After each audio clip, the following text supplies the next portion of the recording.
2,000 wanted persons sent invitations to a party and a football match, but they didn't know that the offer to see the Washington Redskins in action had come from the police department.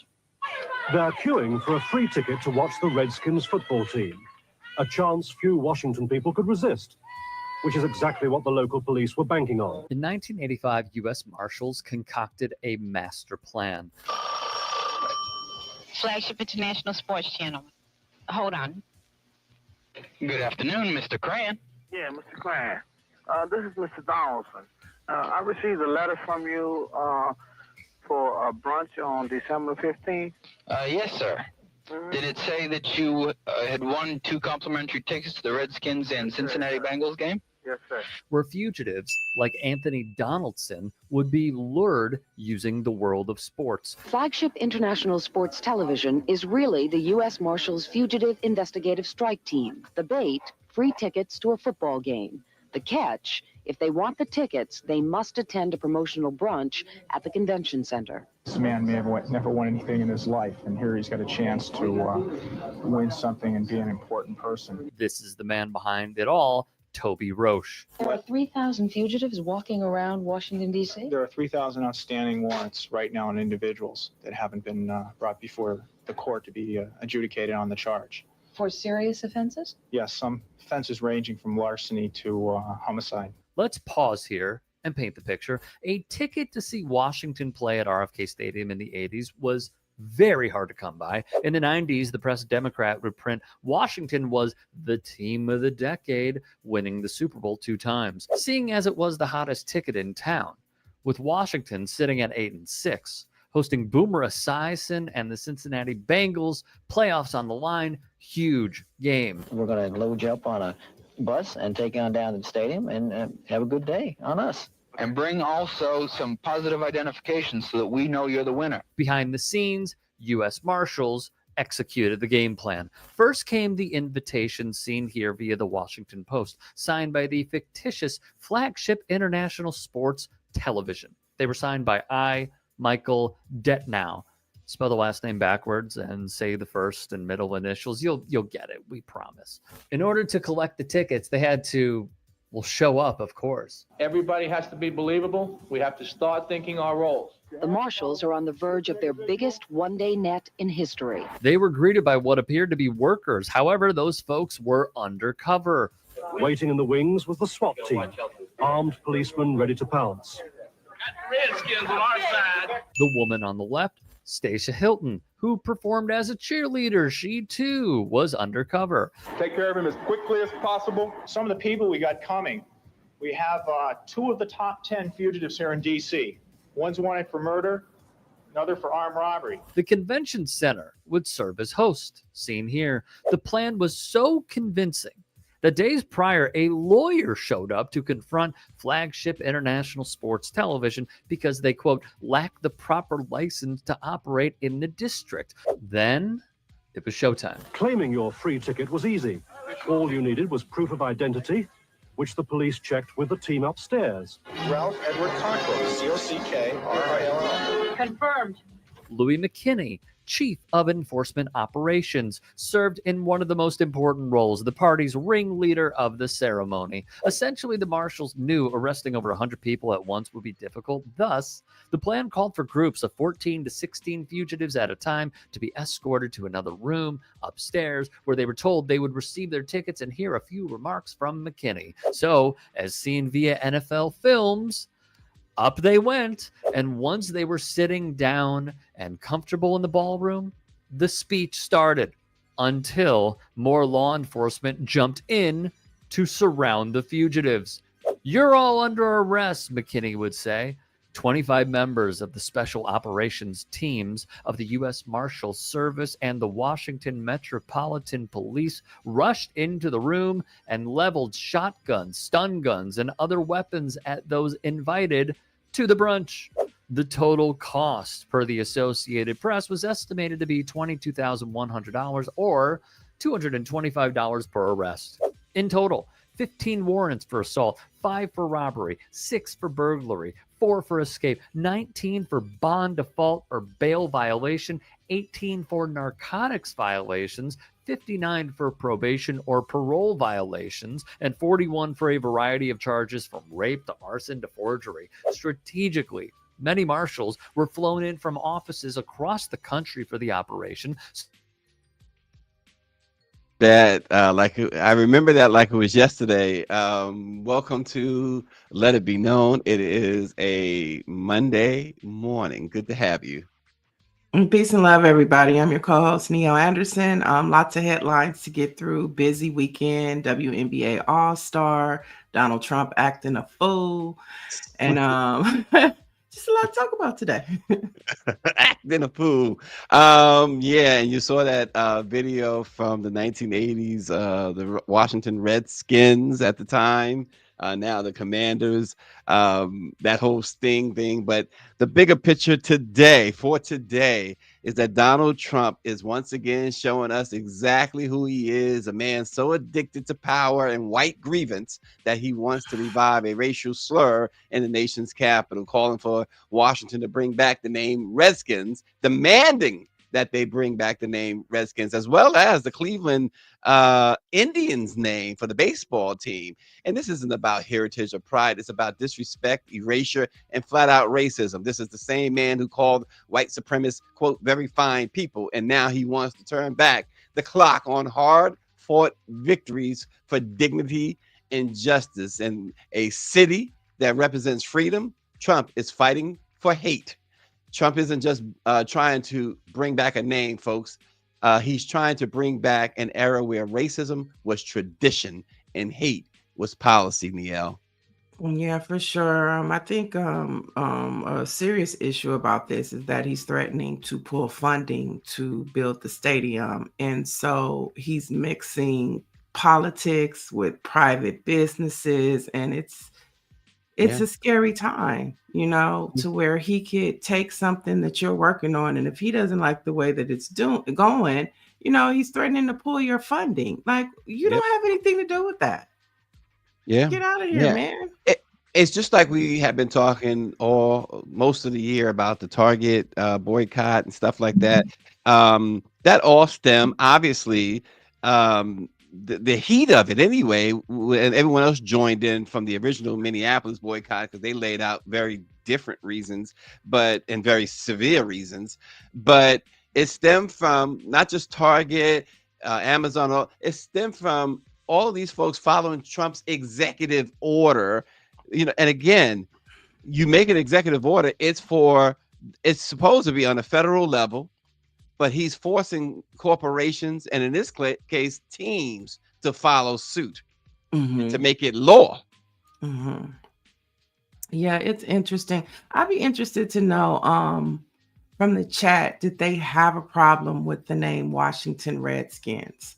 I'm just curious to know, was there a problem? I know I really didn't have a problem with the name, but we were in our woke season and we were making a lot of changes with a lot of names of things. But I'm just curious to see if people really had a problem with the name. Not siding with anybody, but did you ever have a problem with the name? See, I think that it's not about whether I know to answer your question. That's all I want to know. No, but I think it's more about whether or not Native Americans had a problem with the name. Just like the N-word, I think is more about Black folks. We get that say. I believe we should get that say just as much as I think Native Americans should get that say on Redskins and Indians and Braves. The Braves, by the way, Atlanta Braves, never changed their name. They never changed their name, and nobody's really has an issue with it. I don't see anybody complain. I just don't know. I don't know. I don't think that they should change the name back to the Washington Redskins because it's over. The team, the owners made a decision. They responded to what the people wanted. They changed the name. And so let's move on. Why are we trying to? He constantly wants to go backwards. Yeah, a lot of Native Americans were offended. And David Youngblood said, Mike V says, absolutely, Niele, we didn't. They call it the Washington Rednecks. They call it the Rednecks. Yeah. I mean, why not call it the Rednecks? Let's see how he would feel about that. Let's start that story. Stacy, can we write a story? Let's not call them the Washington Commanders. Let's call them the Washington Rednecks. Let's see how that. Let's do that story, Stacy, and see how that goes. Can we call them the Rednecks? What to call them the Rednecks? Aquarius Goddess says, I have an issue with it because the name is negative and racist. It's two reasons Trump is doing this. You guys got to understand, and I've been following this story for about 3 weeks now, 3.5 weeks. I've spoken with Denise Rolock Barnes back as far as May, so it's been more than 3 weeks about this coming. Denise is the publisher of the Washington Informer, and Misha Green, the great editor, one of the best editors out there of the Washington Informer. I've been speaking with them about this. I brought it to their attention back in May. It was a little tidbit that happened that raised my level of awareness to this at a Washington City Council meeting where they talked about the funding for the stadium because Mayor Bowser has and the Commanders announced that they were eventually moved back to DC. Mm-hmm. And the council is messing around with the funding. So mm-hmm. Trump made a little quip, and the council chair in Washington talked about whether or not this would become Trump Stadium, the name of it, because Trump met with the owner of the Commanders, and Trump has put on the table, apparently, he would give them the funding if Washington D.C. doesn't. Mm-hmm. He'd give them the funding. It would be Trump Stadium, and they would have to go back to the name Redskins. Mm-hmm. And so there's always something in it for Trump, as well as fanning the flames of racism. Mm-hmm. For sure, 100%. So there it is. Mike V says, whose side is Mayor Bowser really? The people or the administration? Again, and go back to Denise Rolock Barnes. She tried to explain to me that Mayor Bowser is walking a very fine line. I just think Mayor Bowser has to, you're right. You can't be on the fence. You gotta choose a side, Mayor Bowser. You can't be. I know that they control a lot of the purse strings in the district. That the Congress does.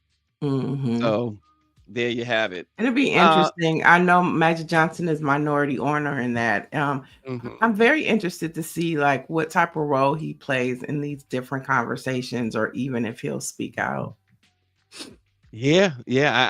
You said that, you had mentioned that before, and about the Dodgers. About the Dodgers. Yeah. Mm-hmm. Yeah. And I'm wondering, in this case, especially, the Dodger thing is, it's a little different in the sense that owner we talked about, who has a share in the private prison thing, we all have problems with that. Private prisons need to go away, and they're not going to go under this administration, but they need to go away.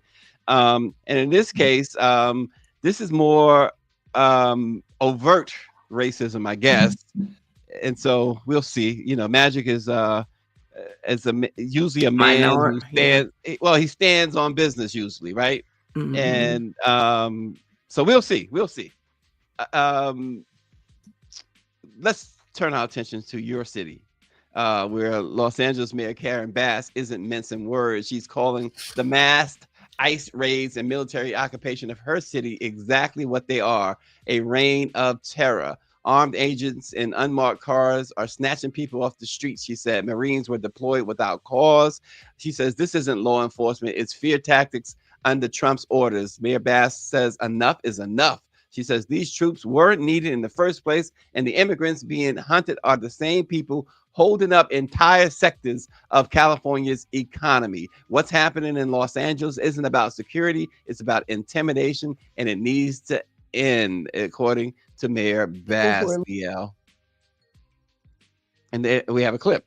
Literally walking down the street, sitting at bus stops, are individual vendors selling fruit on the street. These masked men pull up in unmarked cars and jump out of the cars with rifles and detain people. So for the average citizen, it looks like it's a violent kidnapping. Mm-hmm. Absolutely. It looks, she got the LA coffee mug this morning. But listen, Mayor Bass is absolutely right.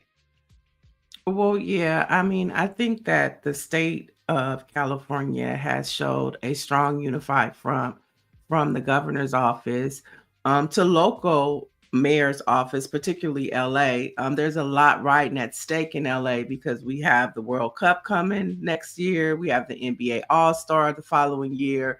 Then we have the Olympics coming, right? And so the Latino community and the immigrant community as a whole is a large part of our community and how our city functions. And so these ICE raids are most importantly tearing and ripping families apart, but secondary, it's messing with our economy. It's messing with how, LA just thrives every day. We are a community of immigrants, okay? And so she's right. And another point that her and our governor Newsom has made is that they are looking to set us as a test to see if they can militarize our city. If they can militarize one city, then guess what? It will be the model that will happen across these United States. And so she's right to make all of the points that she made. But on a third note, Stacy, I think what's happening with Mayor Karen Bass is she's turning the corner. She caught a lot of flack from the fires earlier this year, and then it looked like, Donald Trump was, taking over our city. But she is really beginning to show what leadership looks like. So I'm thinking she might be able to save her seat when election comes around because she's looking very strong these days in these LA streets. She is, and I thought that the flack she caught for the fires was ridiculous, in my opinion. That was my opinion. I thought it was overblown. It was ridiculous. And fires happen every year in Los Angeles. And I know this one got out of control a bit, but this is not the first one to get out of control. And I just think that what they tried to do to her was simply because she's a Black woman leading. That's simply the reason. I can be fair. It was like the response. The response that she did was horrible. And so that's why she caught a lot of flack. But she definitely, I don't know if she fixed her comms team. But it's not, it was the response of how it was handled, which made it worse for her. And she can't blame nobody but her team for that. You know what I mean? She didn't get out in front of it, but now she's out in front of everything. And she's making herself very, very open to the community this weekend. She just held a community talk with not just, the usual suspects. It was like mostly millennials and Gen Zers over at the gathering spot. She asked their questions. She was very personable. So she is in front of this now. Her communications team is not reactive, but proactive now, which is very important. And so, like I say, she's turning the tides. But how she handled that fire at the front, I was like, girl, get it together. But she did. Okay. Well, Mike V says, how do you know that these alleged ICE officers are not the Patriot Front? He says, we know during the Biden administration, they were jumping out of box trucks with their face covered as well.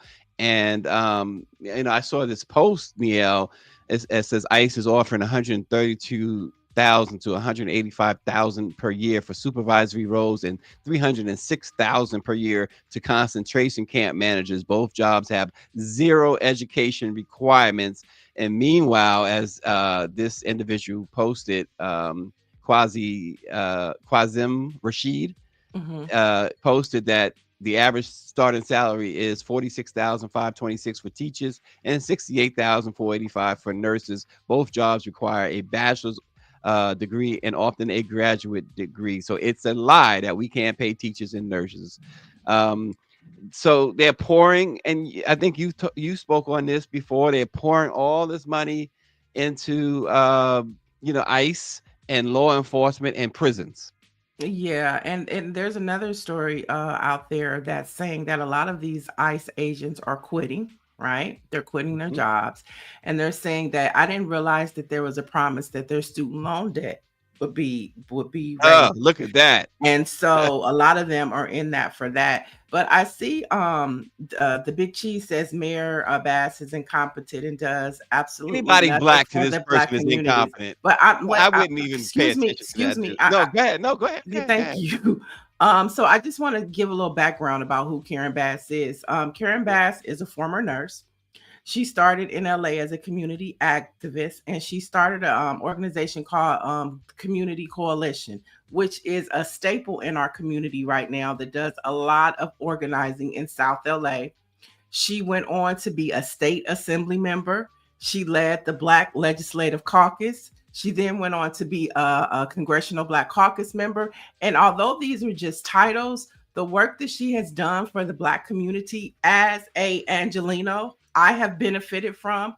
So when you make these blanket statements, I would just make sure that you go and check the facts, because not only is she a great leader, but she's a community organizer. She knows how to organize, and she does stuff beyond what you would see a politician do. So I just want to say that. Do I agree with everything Karen Bass does? Not all the time.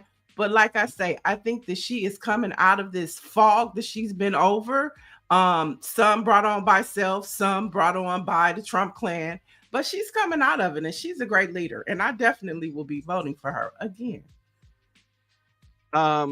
When you find a Trump advocate, a Trump supporter who has facts, it'll be the first time you find that. That's the bottom line. So I pay no attention to when it's ignorance like that. That's just, he comes on here to show the height of Trump ignorance, and we appreciate that. Further, this is what happens when $100 million platform forgets its purpose. Stephen A. Smith is at it again, folks. Yeah, that guy, the Step and Fetch It, said he doesn't care about Epstein's client list, child predators, and all because, quote, he's living his life. That's not just out of touch. That's disgraceful. When a Black man with that kind of reach shrugs off justice and sides with power, he's not helping the people. He's protecting the system. That's house Negro behavior. That's we sick boss energy. And it's a slap in the face to every victim and every voice fighting for truth. Stephen A. Smith has $100 million and no concern for child victims, Niele. That's not just indifferent. It's complicity. Yeah, he knows what he's doing. He's been quiet ever since the last, I forget what it was. And so, he wants his name to pop. And so, that's what he does. Come on. It's beyond disgraceful. We could laugh at some of the stuff early and shrug it off and say, it's just Stephen A. Smith. But when you look at what is going on, and the attack on Black folks, on brown folks, the constant attacks, that people losing their jobs, losing their livelihoods, and being sent to Alligator Alcatraz or whatever you want to call it, and this guy wants to come out with that crap. It just reminds me so much. That Malcolm X speech. It comes shining through as if Malcolm is giving it today. It's horrible to have that platform and to do what he does. But that's what we don't. With the 2017 tax cuts reserved, with so much stuff that's going on that the left didn't want to happen, that you on the right said you wanted to happen, with the borders being closed, supposedly that being handled, with migrants being escorted out of this country in droves, according to you, and what you wanted. You're in an uproar off the Epstein list. That's all you've got. It's really, really surprising that this matters. Of course, I think there's a list, but I don't know. I suspect, but I have no knowledge, nor do I care. It's Friday night. I'm getting ready to go out and enjoy myself. I'm getting ready to have a nice weekend. Of course you are. I can give a damn about the Epstein client list. Of course you don't. He's an idiot. He's a flat out low life idiot who happens to have $100 million, who happens to be Black. It's just so out of touch. And that's the attitude too many people have anyway. Not just Stephen A. Smith. The attitude of I got mines. And that is partly why we are in this position we are in today.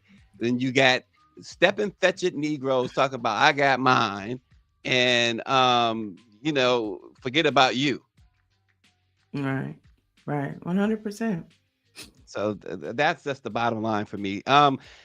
more on the dictatorship. CBS didn't just cancel the Late Show with Stephen Colbert. They silenced the voice that dared to call out corruption. Days after Colbert blasted Paramount for paying what he called a big fat bribe to the Trump administration, or Trump Klan administration, let's get it right, his show was gone. The Writers Guild of America isn't buying the timing, and neither should anyone else. They're demanding answers. Was Colbert canceled to protect an $8 billion merger and appease Trump? And if so, this isn't just corporate censorship, it's an assault on free speech. So was Colbert's canceled for exposing Trump and Paramount? If so, corporate media just again sold out free speech, Niele. Yeah, they say Jimmy Kimmel is next. He should be aware. Beware. Yeah. They say he's next. This is what dictators do. They control the media. They control. That's again, Stephen A. Smith. He's under control. He's good. They got him. They got Colbert out. They got Joy Reid out. All of the voices before her, Tiffany Cross. Yeah, I mean it's like that's why it's good to stay black and centered in black spaces, because then you don't have to worry about all that. But there you go. I mean, but I feel bad. He was and he's a comedian, and so it's like, you see what happened with the White House Correspondents' Dinner. Trump didn't have enough tough skin to even go and get roasted, and so it's just like, if you know that they don't want you, don't be bothered with them. We can move in different circles, different spaces. I think Colbert took it like a gentleman. He definitely didn't raise any feathers. He said that he didn't have anything to do with anything except budgets, and budgets were being cut. And so he didn't speak out against CBS. But I mean, everybody knows that he was one of the funny critics, as well as Jimmy Kimmel, regarding Donald Trump. And so it'll be interesting to see what ABC does. Yeah, it will be interesting, because I think you're right. I think Jimmy Kimmel also knows that he's on the chopping block. I mean, listen, Trump settled, made ABC pay him. He made CBS and Paramount pay him. He's taken the money from PBS and NPR. This guy, and he's filled the White House briefing room with these young white conservative bloggers, and giving them talking points. We remember, speaking of the Epstein situation, when Pam Bondi came out of the White House with these binders and gave them binders talking about, she's got the Epstein stuff. This is the stuff that this is what you've seen in North Korea, what you've seen in Russia, what you see in Iran, and places where it's, either dictator or authoritarian rule. Right. Yeah. Yeah. So here we are. Oh boy. So Niele, I know that in addition to all of this, you got more headlines for us. Oh yeah, we're there. So as we're talking about the Trump administration, there are some key things that you might have missed that are important to know. A key office charged by Congress with coordinating the federal government's work against human trafficking was cut on Friday. So the State Department slashed 71% of jobs at TIP, the Office to Monitor and Combat Trafficking. Now, for 25 years, and this certain department was highly supported by Republicans. This office worked to combat human and sex labor trafficking, not just in the United States, but around the world. And the office work span for issues including, like I said, trafficking, which of course disproportionately affects women, girls, and the queer community. And it talks about how they support and combat domestic labor issues, which also disproportionately affects women and girls. And so when we look at what's happening with the whole Jeffrey Epstein situation, and we think about this office, it's just like what to me, what it's saying, Stacy, is white men don't give a damn about women and girls. Not in the least bit. And and the thing about that, Niele, that's not a new revelation. Right? We've known this. People who support these folks knew this, right? But not, it's I don't think always to this extent. Like you're gonna maybe not dismantle the State Department and the Justice Department, human trafficking. I mean, the human trafficking. number, you're gonna just dismantle human trafficking like it's not an issue. I mean, how do white women feel about this? See, there you go. Orange says it all the time. They're always going to vote or support the interest that's against blacks and minorities, even if it's against their own interest. Yeah, I mean, this department is so instrumental. I even thought about, so when we look at situations like this, Stacy, okay, so they dismantled the department, but there's also millions of dollars of funding that go to organizations in your community that will no longer be able to assist things that are in your city and state. I thought about Black and Missing. They deal a lot with human trafficking. Yes. They may have government grants, right? So the work that they do is going to be impacted by the dismantling of this office. So all of the police departments, some of their funding is going to be stripped. So this isn't just they got rid of the department. This is going to impact every city, every state, and every town in this nation. Yeah, and you mentioned Black and Missing, the work that Natalie and Derica Wilson has done for 2 decades, more than 2 decades, or just about 2 decades. And they have done tremendous work. Right. And now, like you said, it's going to be greatly impacted. These people don't care. Yeah. It's not just the Justice Department and State Department. It is the local organizations in your neighborhood that combat human trafficking, labor laws. They're impacted by this. And that's the sad part about it all. Another story, Stacy, is the Trump Klan administration has decided to destroy $9.7 million worth of contraceptives rather than to have sent them abroad to the women that they could have helped. Now, the State Department spokesperson confirmed that decision had been made. Now, it's a move that will cost us taxpayers $167,000 that they could have just gave the contraceptives to people who needed them. Now, the contraceptives are primarily long-acting, such as IUDs, birth control, implants, and they were almost certainly going to women in Africa. Now, this is according to 2 senior aides. So they destroyed the contraceptives that could have helped millions of people across the country. And you want to tell me that the world, right? There's any reason why people of color, women of any color, should be supporting this monstrosity, this inept, this hateful administration? So, and then there's more. So, food intended to feed 27,000 starving children in Afghanistan and Pakistan has been destroyed by Trump and his Klan. So a senior U.S. official said nearly 500 tons of high energy biscuits to be used as emergency food for malnourished young children expired this month while sitting in a warehouse in Dubai. Now, the wasted biscuits will go to landfills or be burned, and it will cost us again an additional $100,000. And then didn't the song say it's cheaper to keep her? Why didn't they just pass it on out? You know what I'm saying? What would it hurt you to give a starving child in Pakistan a biscuit? So what would it hurt you? Cheaper to keep her. That's funny. But it's where things have gone. 10 years ago, I couldn't have fathomed. 5 years ago, I could not have fathomed this. But these folks, the idea of getting rid of by any means necessary people of color, whether it be incarcerating them, whether it be killing them or starving them or making sure they die off because they don't have health care. This is the goal. Right. For sure. And it's not about just people in colored people in America. It's the world over, as you were explaining.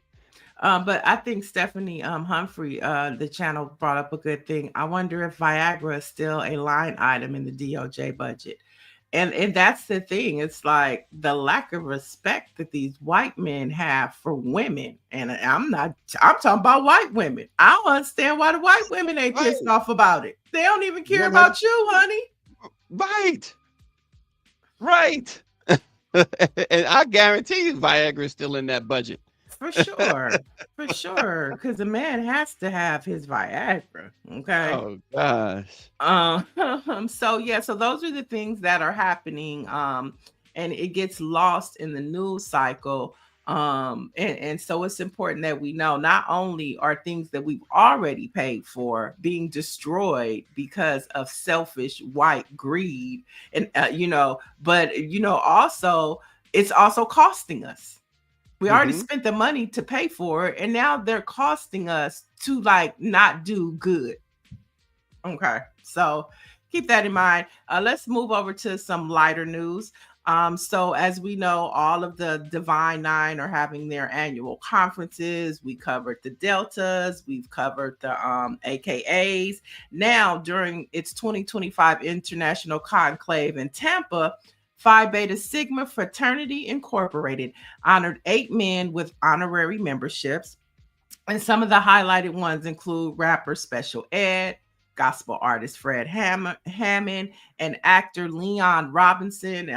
He played in the 5 Heartbeats, has a child with Cynthia Bailey. So they each were inducted and were recognized for their impactful contributions to their fields and their commitment to community and to uplift. So congratulations to the brothers, the new brothers of Phi Beta Sigma Incorporated. When I see somebody like a Special Ed, I think back to when rap was really starting to take off in the 80s, right? And how Ronald Reagan and people and his people was doing everything they could to make sure that they kill it. And these guys, for the most part, many of these guys have gone on to be such great. You talk about Kendrick Lamar winning a Pulitzer Prize. It was more than just the music for them, and they were not given that credit back then. They were trying to, radio wouldn't play them in the daytime. Right. And now they are rap music became pop music. It became popular, the popular music. Right. And every artist and every artist who wasn't in hip hop who had a hit had to have a rapper on their song. I mean, heck, you had Michael Jackson, the king of pop, putting rappers on his songs. For sure. And now you got these guys with these you see the great education they have. Because, back then Reagan dismissed them as basically uneducated, street Negroes. And these guys, I mean, I listen to a lot of these, like you said, Kendrick is a great example of that. Tupac was a great example of that. We have so many accomplished guys and women from hip hop accomplished in so many other fields of the arts and in education. Yeah. When we say for the culture, I mean, hip hop created this culture. It's not just about the rap, it's the way you dress, it's the jewelry you wear, it's the way you wear your hair, it's the sneakers you put on. It's the culture thing. And not just that, you talk about hip hop, even gospel, you have Fred Hammond, all of that is mixed up and it represents the culture.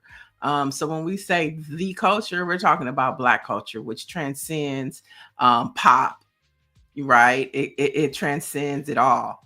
And I mean, even Leon, that movie, 5 Heartbeats, you know what I'm saying? Like that movie still gets quoted today. The memes still give life today. And so just the center of culture, to your point, Black men, whether rapping, gospel music, acting, all of these things become part of our culture. And it's something that Black folks lead with excellence. Mike V is asking, where's Sister Soldier? I just saw something recently involving Sister Soldier. She recently wrote, maybe about a year ago, but the answer to The Coldest Winter. And so she was out pushing that book. And if you read it, you remember Midnight I think he went to prison, or Winter went to prison. And so now it picks up where they left off, and they get out of prison, and the story is untold. And so, yeah, that was that. When we talk about For the Culture, The Coldest Winter was like one of those books that all of us read. You know what I'm saying? We wanted to know what was happening with Winter and Midnight. And so, yeah, she has a, is it called a prequel? Is the prequel before? Yeah. Or after? No, the prequel is, what's the prequel, Greer? I don't know. Well, it's the book after. Let me It tell you tells the something. story after they get out of prison. This is gonna sound crazy, wild, and corny, but I've only read one book from cover to cover in my whole life. Really? You know what that book was? The Bible. Oh, I've never read a book, even my own. I've written 4 books. I've never read them, sat and read them cover to cover. Even when I was in school, you got to read this book. Yeah, I'll read some of it. I was like, you remember the Cosby Show? Theo was trying to do the Cliff Notes, him and Cockroach. That's me. Mike V and Charlie sequel. Yeah, so the sequel book. Yeah. I'm back in my reading stage. I just read Harlem Rhapsody, which was about the Crisis magazine. I think I told you guys. And W.E. Du Bois's alleged mistress, who really was the one that was the editor of it.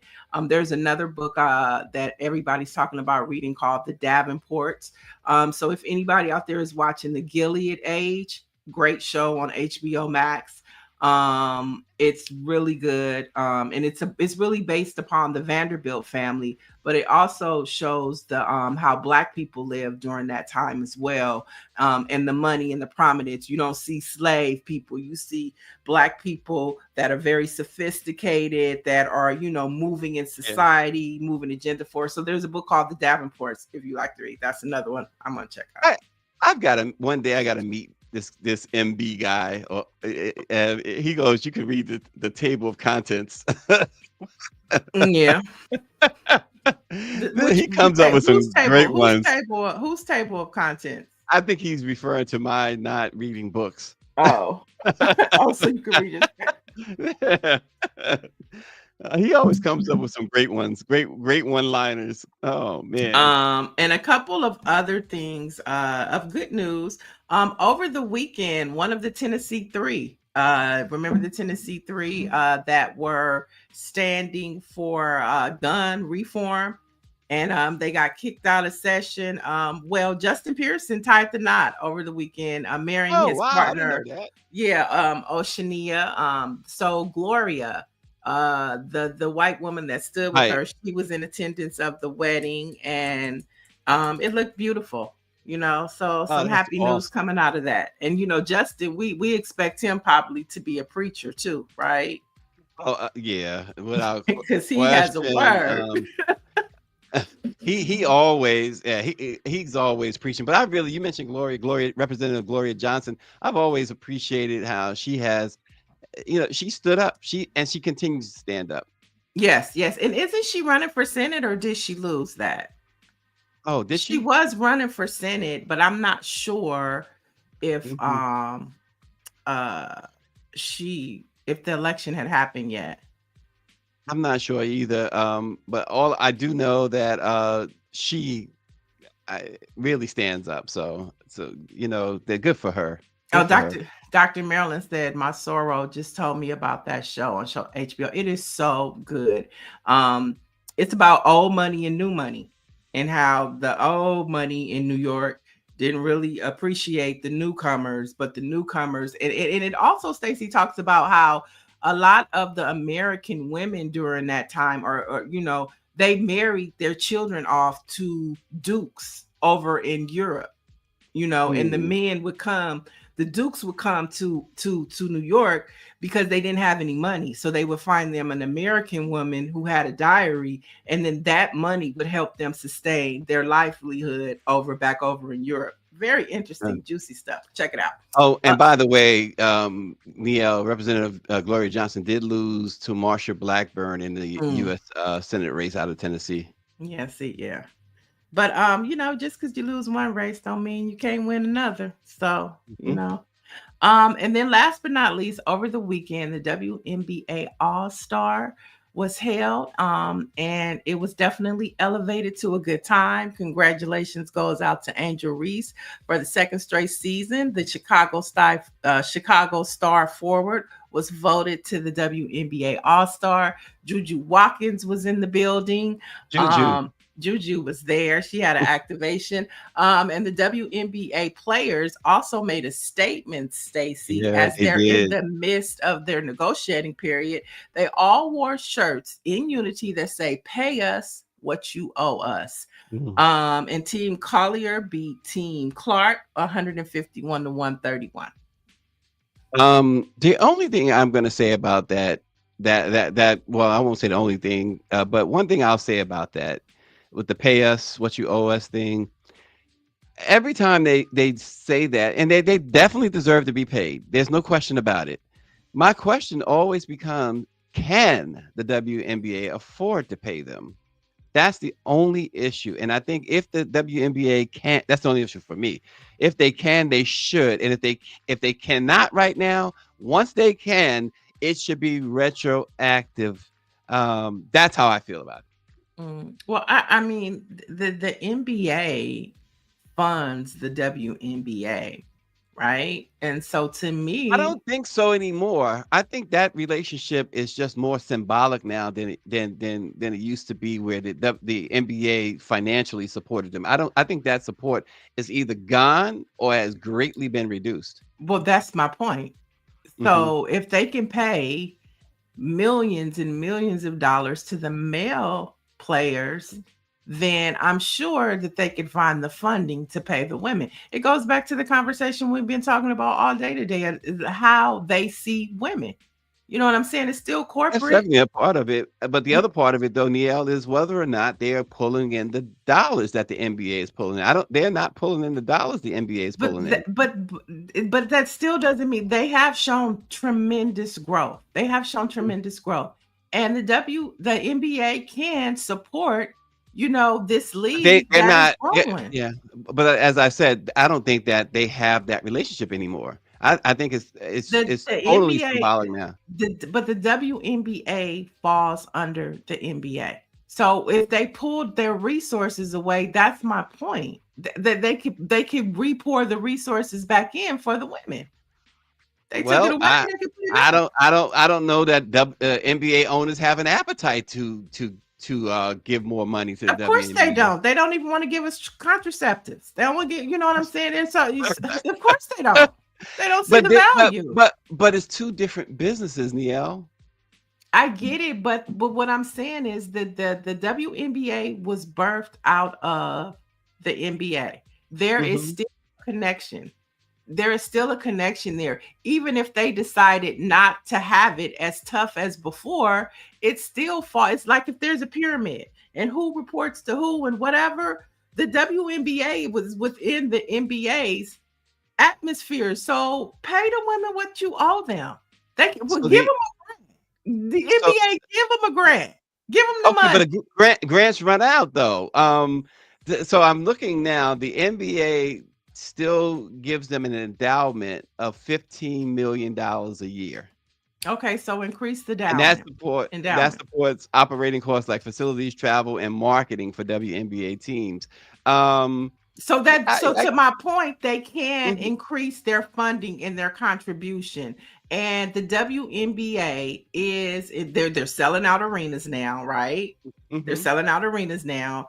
Jerseys are selling out. They are actually elevating. These women are elevating the game, and they need some support. You know what I'm saying? They were flying commercial, and then some of them were able to get private planes, which was crazy. Yeah, it's crazy. That's what I'm saying. I feel like the NBA can do more. They just don't want to.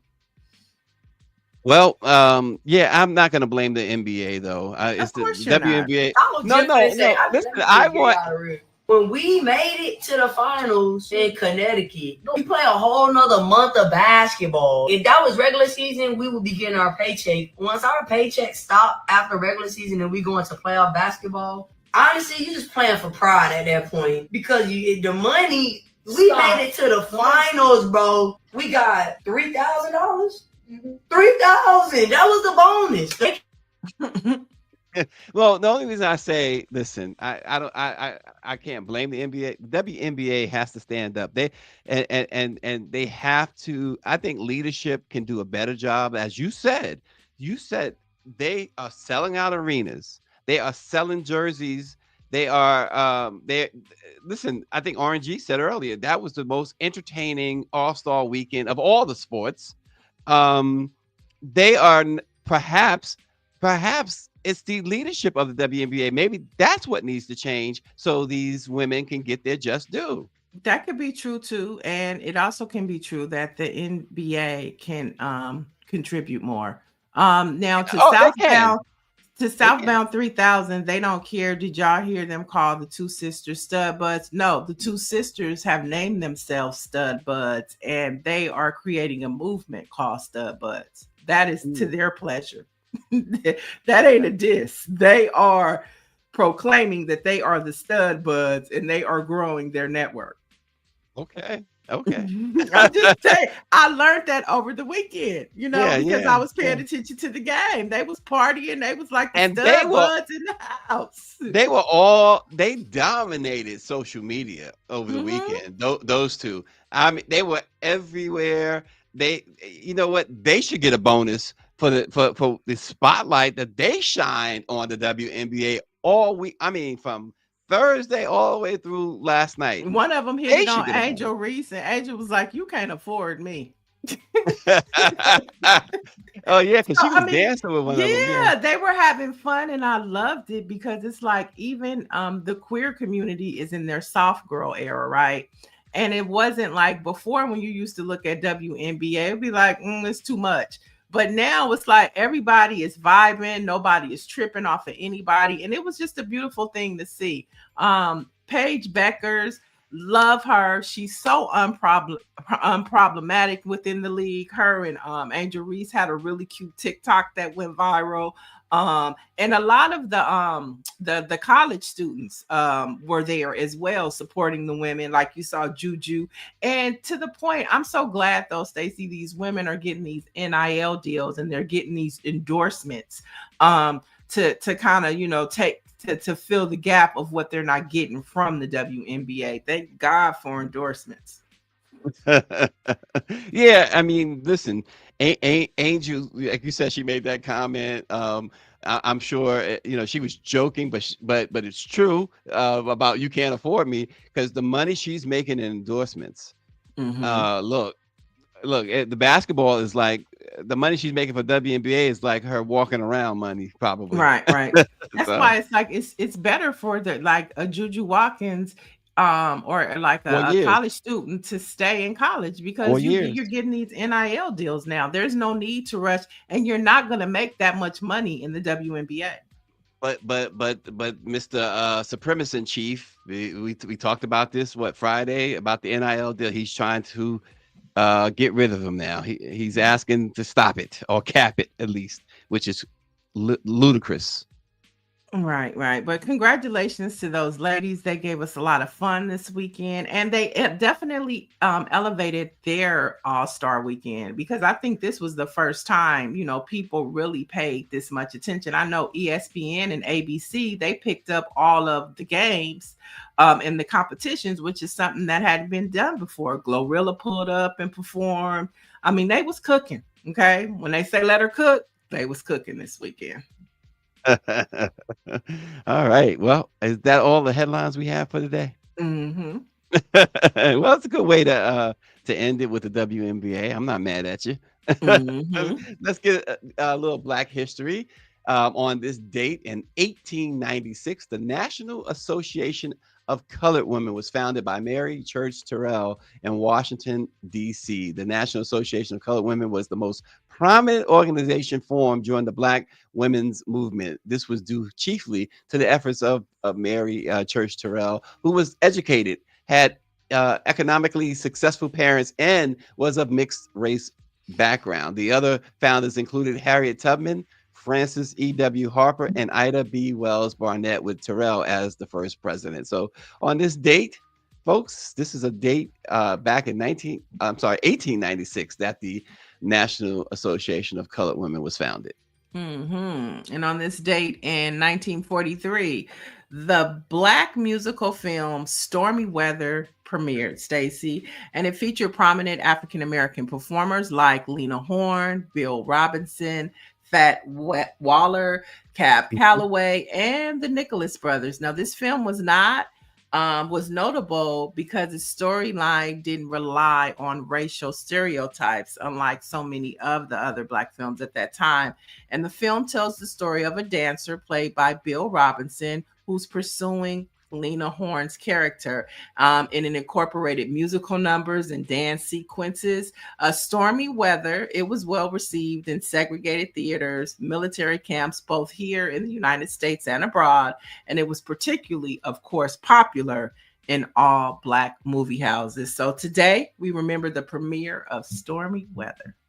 You know, I met one of the Nicholas brothers. I was at David Guest, the former husband of Liza Minnelli, used to put on these huge Hollywood shows, award ceremonies, and it would be either in Manhattan or Los Angeles. And I met Harold Nichols, the one who played in Let's Do It Again, Uptown Saturday Night as Lil Seymour, at one of them, and we had an absolute blast. He was an absolute amazing dude. Had so much fun.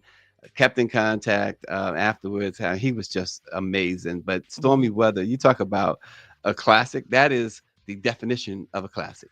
Right. And they have granddaughters too who continue their legacy on. They work with the Academy Awards Museum out here, and they had a really big activation. And so their granddaughters continue the legacy of dancing as well. Yeah, those brothers were amazing, amazing, amazing, amazing. Wow.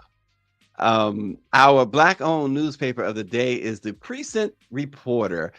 News for the Inland Empire, Orange County, and Long Beach. The Precinct Reporter was founded in 1965 by Art Townsend, installed posthumously in the Black Press Hall of Fame. It has been a community mainstay of pride and determination in engaging the Inland Empire, Orange County, and Long Beach with news that matters. The Precinct Reporter has won many national and regional awards. It has also been recognized by a host of community organizations for service and for leadership. So our Black-owned newspaper of the day is the Precinct Reporter.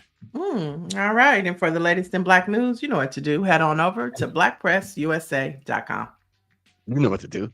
I like that. Thanks, Niele. That was funny to me. I don't know why. It was funny to me.